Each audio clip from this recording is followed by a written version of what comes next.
KSU പ്രവർത്തകരെ കയ്യാമം വെച്ചും മുഖംമൂടി അണിയിച്ചും കോടതിയിൽ ഹാജരാക്കിയതിനെതിരെ കടുത്ത പ്രതിഷേധമാണ് KSU പ്രവർത്തകർ നടത്തിക്കൊണ്ടിരിക്കുന്നത്. നിയമസഭാ മാർച്ച് സംഘർഷത്തിൽ കലാശിച്ചിരിക്കുന്നു. 14 തവണ പോലീസ് ജലപീരങ്കി പ്രയോഗിച്ചു കഴിഞ്ഞു. ഇപ്പോഴും പ്രവർത്തകർ പിരിഞ്ഞു പോകാൻ കൂട്ടാക്കുന്നില്ല.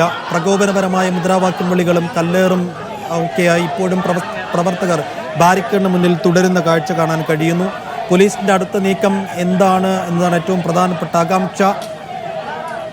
കടുത്ത പ്രതിഷേധ പരിപാടികളിലേക്കാണ് പ്രവർത്തകരെ മുഖം മൂടി അണിയിച്ചതിനെതിരെ KSU പ്രവർത്തകർ കഴിഞ്ഞ ദിവസങ്ങളിലൊക്കെ ജില്ലാ ആസ്ഥാനങ്ങളിൽ നടത്തിയത്. അതിൻ്റെ സമാപനം എന്നോണമാണ് നിയമസഭയിലേക്ക് ഇന്ന് മാർച്ച് നടത്തിയത്. നിയമസഭാ കവാടത്തിന് മുന്നിൽ ബാരിക്കേഡ് വെച്ച് പോലീസ് മാർച്ച് തടഞ്ഞെങ്കിൽ കൂടിയും അതിന് മുന്നിൽ പല നിലക്ക് ഇപ്പോഴും പ്രക്ഷോഭ പരിപാടികൾ തുടരുകയാണ് KSU പ്രവർത്തകർ.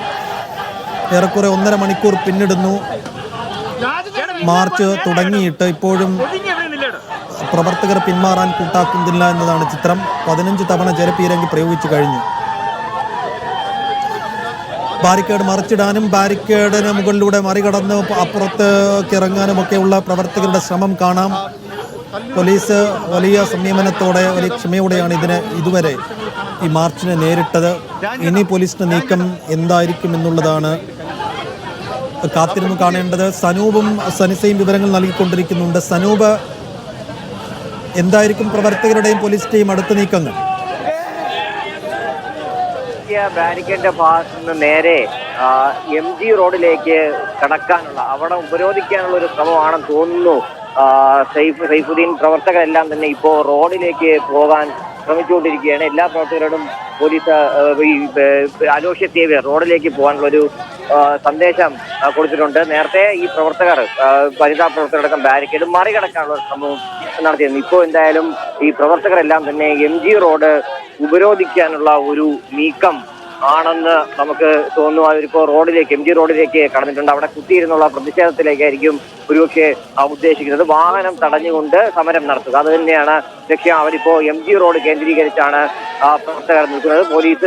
പോലീസ് എന്തായാലും ഈ ഭാഗത്ത് കുറച്ച് പോലീസ് മാത്രമേ ഉള്ളൂ. അത് മനസ്സിലാക്കിക്കൊണ്ട് തന്നെ പ്രവർത്തകർ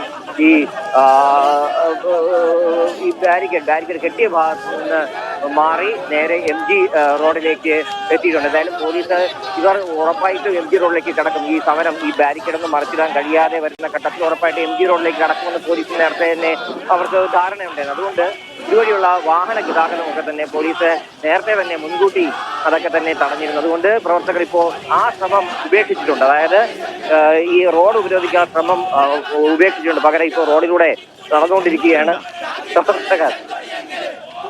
എന്തായാലും ഇപ്പോഴും പ്രവർത്തകർ ഈ റോഡിൽ കൂടെ നടന്നുകൊണ്ട് ഇരിക്കുക തന്നെയാണ്.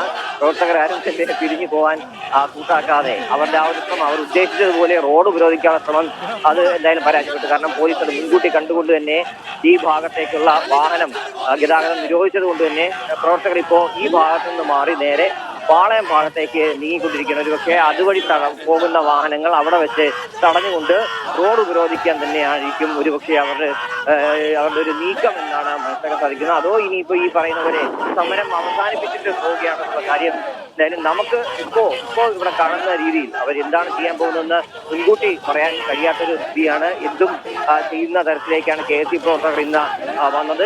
സമരം നിർത്താൻ തങ്ങൾക്ക് കഴിയില്ല. ശക്തമായിട്ടുള്ള സമരമായിട്ട് മുമ്പോട്ട് പോകും. തങ്ങളുടെ പ്രവർത്തകരെയും അതുപോലെ കോൺഗ്രസ് പ്രവർത്തകരെയുമാണ് പോലീസ് രൂക്ഷമായിട്ടുള്ള മർദ്ദനത്തിന് ഇരയാക്കിയത്. കുന്നംകുളത്ത് യൂത്ത് കോൺഗ്രസ് നേതാവായിരുന്ന VS സുജിത്തിന് അത്രത്തോളം മർദ്ദനം ഏൽക്കേണ്ടി വന്നതിന്റെ ദൃശ്യങ്ങൾ പുറത്തു വന്നപ്പോഴാണ് മൃഗീയമായിട്ടുള്ള കൊടിയ പീഡനങ്ങൾക്ക് തന്നെയാണ് VS സുജിത്ത് ഏറ്റുവാങ്ങേണ്ടി വന്നതെന്ന് മനസ്സിലാക്കിയിട്ടുണ്ട്. അതുകൊണ്ട് KSU പ്രവർത്തകർ, ഈ KSUവും SFIയും തമ്മിലുള്ള സംഘർഷത്തിന്റെ പേരിൽ 3 KSU പ്രവർത്തകരെ പോലീസ് അറസ്റ്റ് ചെയ്യുന്നു. അവരെ മുഖംമൂടി അണിയിച്ച് കോടതിയിൽ ഹാജരാക്കുന്നു. അതിന് കോടതിയുടെ ഭാഗത്ത് രൂക്ഷമായിട്ടുള്ള വിമർശനം കേൾക്കേണ്ടി വരുന്നു. അങ്ങനെ